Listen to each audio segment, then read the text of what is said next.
Welcome to the Art Project. If you're new here, please subscribe. If you enjoy this video at all, please give me a thumbs up.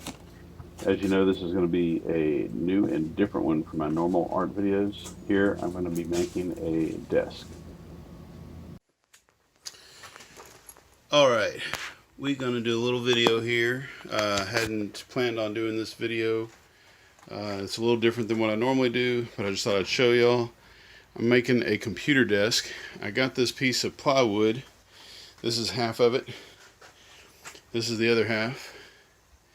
And I got this piece of plywood at Lowe's. It was pretty ripped up, so they gave me an 85% discount because of all these tears in it. The other side looks pretty nice. This is what it's going to start out looking. I mean, this is, the bare bones materials. It was a 4x8 sheet of plywood, and I just cut it in half and then cut these two pieces this piece into two pieces. And these are going to be the legs. These are some leftover 4x4s that I had from making a fence, and they've been out in the rain, so I brought them in to dry out. And those are going to be the legs. Alright, I took these two pieces that I cut in half. They are, by the way, 24 inches wide by 4 feet long.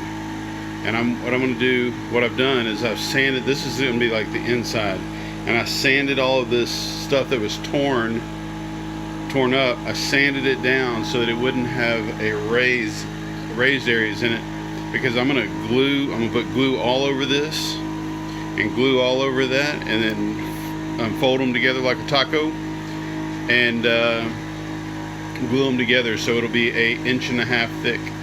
But first I got to blow them off.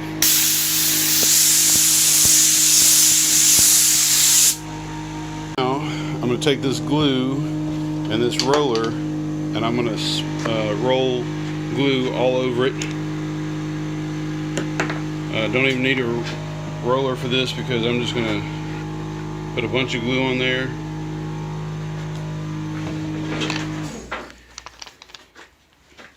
I don't have my own cameraman, so sorry for the... Alright, and I'm just going to start rolling it. Now you can see I have glue all over one half, and I'm going to put glue all over this half, same way I did the other one. Alright, so now I've got glue on both sides, and I'm about to fold them together like a taco, so to speak, just like so. And there we go, and line them up and clamp them up. Now I got it all clamped up. I've got every clamp I have available in the shop, I believe, unless I lost some on here to clamp it, including some heavy objects in the middle. You just can't have too many clamps. Anyway, that's it. I'm going to let it dry overnight, let that glue dry overnight, and come back and see tomorrow morning. Actually, I'm probably going to let it dry for the next 24 hours because I won't be able to get back to it until tomorrow afternoon. And by the way, I bought this bottle of 16 ounces of glue new, and I did in fact use pretty much the entire bottle to glue these two sheets of plywood together. One whole bottle. There you go. It's the next morning. I couldn't wait to come out here and take the clamps off of it. I've already started taking a few of them off. See what this thing looks like. Also, there was a really bad thunderstorm last night. There it is, without all the clamps on it. It is a double thick chunk of plywood, 1 7/16 thick, I believe. And I'm going to cut it down a little bit more now that I've got it glued together. But I'm not going to do that till later because I don't want to stress out the joints. Well, not really joints. I don't want to stress out the glue yet. I'm going to let it cure for 24 hours. I'll cut it tonight. Alright. So the edges of this thing are not flush completely. They're not off by much, but they're not flush. So I am taking about 1/4 inch off of each side, which will make the finished width, or the finished depth of the desk, 23.5 or so. And I'm going to take a little off the ends as well. Alright, so this is my tabletop, my desktop. It is 2 sheets of plywood. It is heavy duty, it is flat, and it is oak on both sides. This are 4 legs that are going to go on it. I made them out of 4x4 pieces that I had, and as you can see, a 4x4, which is really a 3.5 by 3.5, usually looks like this. And I shaved enough off so now it's a 3" by 3" leg, 3 inches wide by 3 inches wide, and they are about 29 inches long, but part of it's going to stick into the table, so it's not going to be, the desk is not going to be 29 inches tall. Alright, so this is the top of the legs. They have 2-inch mortises or tenons cut. And these are going to fit into the bottom of the table. And in order to, they're going to fit into the bottom and go all the way through actually. And so every 3 inches from the side, I'm going to cut or drill a 2-inch hole. So that drill bit made very fast work out of drilling that hole. It went through there. I just bought it as a brand new bit, and it's self-drilling. Like, it pulls itself down, and so it just went through there like butter. I went real slow at first so I didn't tear up the top, and then I stopped when I got to the bottom, and then I came up from the bottom a little bit so that it didn't tear up the bottom too much. And obviously a square peg won't fit in a round hole like this, but I'm going to turn that round hole into a square hole. Alright, so this is the tabletop, and you see it's got 4 holes in it. And I have measured off each of the 4 holes and drawn a square. And now that I've cut the center out of the square, I'm going to use a chisel to do the laborious work of cutting out the corners to make it a square. So there is the chisel that I used to cut the corners out of the round hole. And as you can see there, you can still see a little bit of the round hole there on the side, which means it is not wide enough, but a little bit more chiseling and it will be. So there are probably easier ways to do this, but I don't know what they are. Alright, so worked a little bit longer on this one. 1 hole, I've only done 1 hole, just kind of changed positions. But look, if you do it right, it will just kind of slide right in there. And I believe it is flush with the top, pretty much. There's some big old gnarly gaps there, but I'm an amateur, you know. I'm pretty happy. 2 holes, 2 square holes in my tabletop. I need 4. Alright, there is my table, my desk, and the legs go all the way up through to the top. They're not glued in yet, but I'm going to glue them in, clean them up real good. Alright, here are the legs again, and as you can see, I have cut some mortises into the legs using a dado blade, and made pretty quick work of it. My dado blade is really old, and so all of my cuts are really rough, and in fact they are, in a little test piece, they are a little bit looser than I really want them to be. This would be a great setup, a great joint, if I had not cut them so loose. But like I said before, I'm an amateur. Alright, for attaching the cross members on the legs, I've measured out some pieces. This is kind of a short stretch between the front and the back leg, and I am putting some pocket hole screws, and these will go underneath so you won't even notice them or see them. I'm going to put another set here and another set on this thing using my Craig pocket hole jig. I've got an old paintbrush that I'm using to put it in there. I want it to really just kind of hit every surface And so I'm going to brush it. I'm going to put a little more glue in there in just a second. And I'm going to brush it all over all of this so that wherever it does touch, it makes a nice solid bond too. But I'm going to need more glue than this, so I'm going to put the camera down so I can do that. It's important that you put glue on both surfaces so that it will adhere right. But I'm not putting it on the sides of this thing because they're exposed. But I'm putting it about 1 inch in right there, and about 1 inch in on the top side. It might not be real tight, but it has to be touching somewhere because otherwise there wouldn't be this much run out. Alright, this is one side screwed together, and that notch is for the back brace. Of course, that's where the top fits onto. Let's see what happens. Alright, now I am putting the back brace on all 4 legs together by their braces. You can't see any pocket hole screws because they're all underneath. And now for the moment of truth, I'm going to try and put the top on it.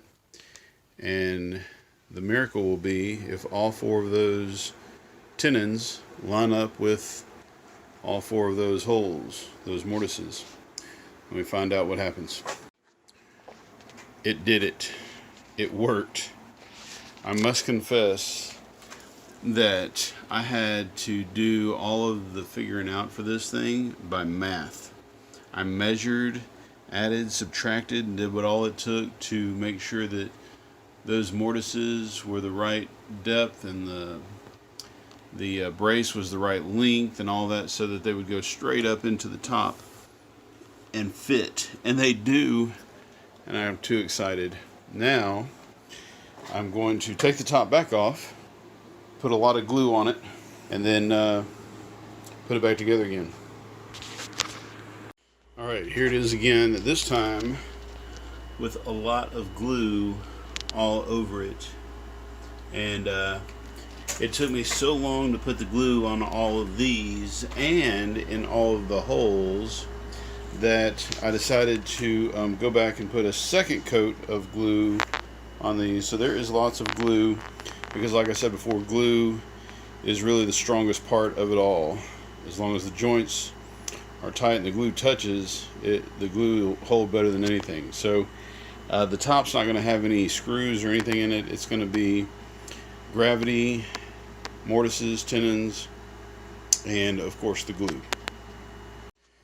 It went on even easier just now. So now I'm going to clean it up a little bit and let it dry overnight, and then I should have a really great desk.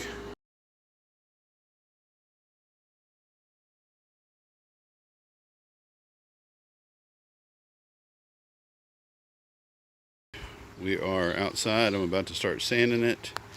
I also made a shelf to go up above it, and this shelf is the same thickness as the desk. I accidentally put the scarred side out. I meant to put that against the wall, but I forgot, so I'm filling it full of wood putty. And the reason why I can't just go ahead and put it against the wall is because it's going to be a floating shelf, and I've already cut the let me lift it up so you can see it. I've already cut a groove that's going to be attached to the bracket that fits on the wall. Alright, I have been over the entire thing with 120 sandpaper and an orbital sander, and then I came back. I sanded these down real good so that they were flush with 120 grit sandpaper, and then I put a little wood putty in the loose joints there. It's all glued together real good, but there were holes, so you can see I put wood filler in it, and I'm going to hit it with a little bit of 180 again when it dries, and then I'm going to go over the top surface with 220 sandpaper and then stain it. Alright, also, just so you know, how this bracket thing works, how I can make this thing float. This is a piece of walnut, which is a nice hard wood. It's real solid. If I pre-drill the holes like I did,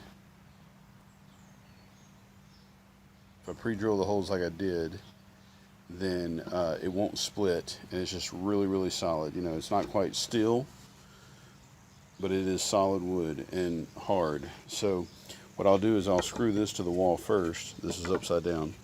I'll screw this to the wall first, and then I have pre-drilled some holes in the top of the shelf as well and countersunk the holes so it will attach. And I'll have this all the way out here. I meant to leave like a little bit of this shelf kind of coming back this way like I did right here, but I forgot, so oh well.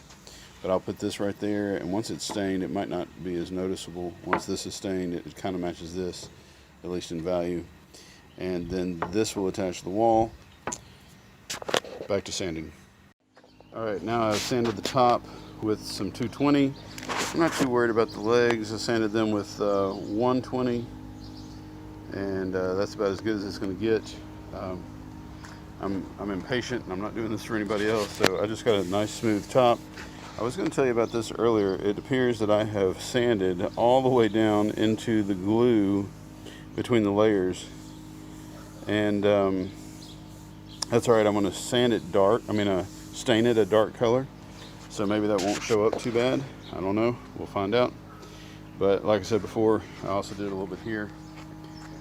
Like I said before, it is for my personal use, and I'm not going to throw the whole thing away and start over again because of that little spot. Alright, let's stain it. Alright, here is the first coat. I was just kind of testing it out on the back, on the bottom side of the shelf, and I like the way it looks. Alright, I've still only done the back of the bottom of that shelf, but I've done all the legs on this one, and I'm about to do the top now. I got the top done and I'm going to let it dry. I'm going to go over it with a little 220 sandpaper after it's dry, and then I'm going to put a coat of polyurethane on it to make it even glossier and kind of a protective coating. I almost forgot that I needed a hole in the back corner of the shelf for all the wires of the CPU to go down through. This is where the CPU is going to sit. But I waited 6 hours for it to dry, and I just finished putting a coat of clear polyacrylic, Minwax polyacrylic urethane on it, and we're going to let it dry overnight and see what happens. Alright, this is it. It is finished, except I got to put it into place. Here's the shelf. The only thing really left to do is to let it cure. Yeah, there's some bad spots. Like this area is like really, really dark. That was a mistake. Oh, that's kind of the main one. The scar right there was really deep, but I filled it full of putty, and it's really barely noticeable. Unless I zoom in on it for you. But I'm going to let it finish curing for most of today, and tonight I will come and get it and put it where it goes.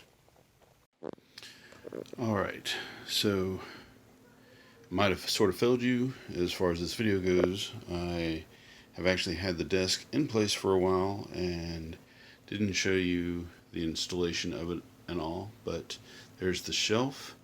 There is the desk. There are the tenons poking through the mortises on the desk. And underneath you will see the where the legs are connected. I've installed some LED lights to help light stuff up and make it look extra cool. And that's my desk. Thanks for watching. Please like and subscribe.